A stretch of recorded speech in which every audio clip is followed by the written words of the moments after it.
Hello, people from beyond the glass, and welcome to Chicken Central. I thought today we'd chat about some data around farm security.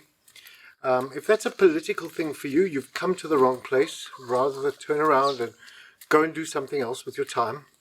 But if you really care about people's security and you want to talk about security concepts, especially living on a farm, you've come to the right place.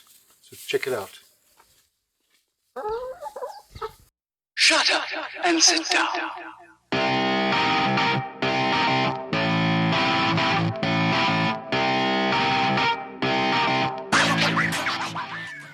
Right, so recently I received some information on social media, which was published by the Rome Research Institute of South Africa. I don't know them, but it was about farm attack data that has been plotted in 2020, and a lot of the information is similar to the trends I'm seeing in my own areas, and it made sense to have a look at it. And again, I'm always a little bit cautious of this kind of data because there is often a political agenda behind it, and I'm not a politician. I'm interested in making people safer.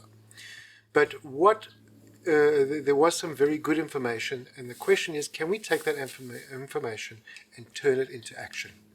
So what did we see? We saw that there were specific days where there was more crime and more farm attacks. Friday was the biggie, which we've seen for a number of years.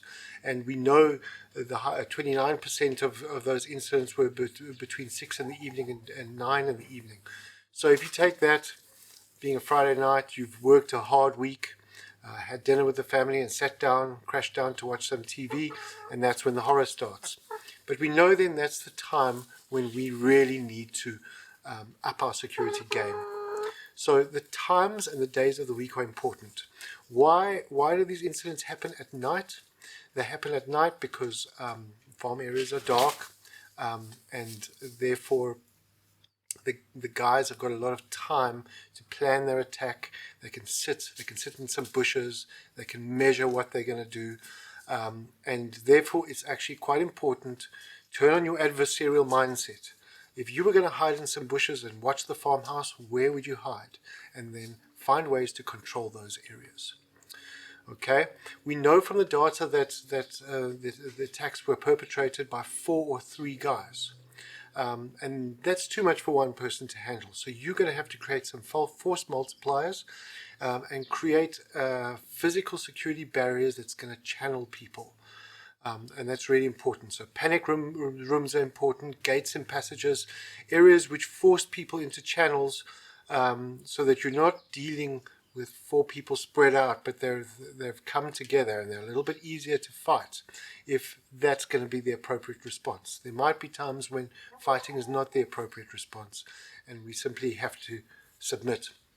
I'm not fond of looking at the data of what happens to the people, because the question is, can I use that data to make myself safer, or is it simply going to increase my fear and paranoia levels, take away my quality of life? But what is important is we know that the victims were tied up and they were assaulted. And usually when the victims are tied up, you find them lying on the ground. So if you've got some kind of panic system, you need to put the panic buttons and the tools that you have. You need to have some of them at ground level, put some in the bathroom, spread them around the house. You might want some cutting devices that are concealed also. And then obviously you're on a farm area, it's going to take a while for people to get to you. If people are assaulted, you're going to need some trauma kit, first aid devices and some first aid training. That's going to, and obviously it's bleeding that you're going to want to manage the most in those circumstances.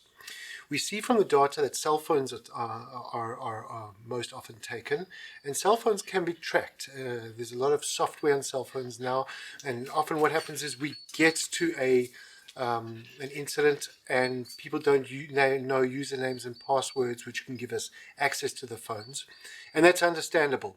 So have that data stashed away somewhere. Again, it's concealed where no one can find it, but when you're in a state of panic and you can't remember that stuff, you can hand that over to somebody who can take action and start the pursuing.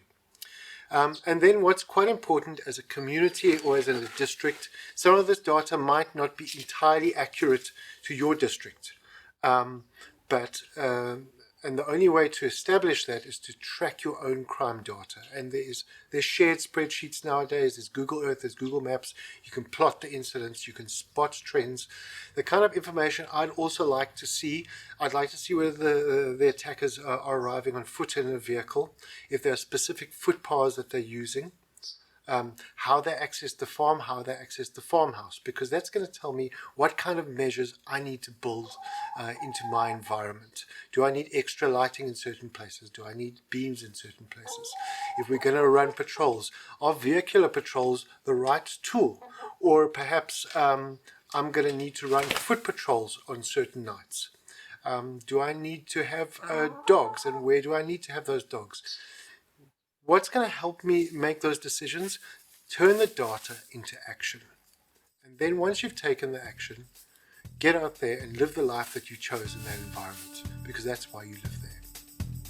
If this is useful to you, share this information with other people. Until next time.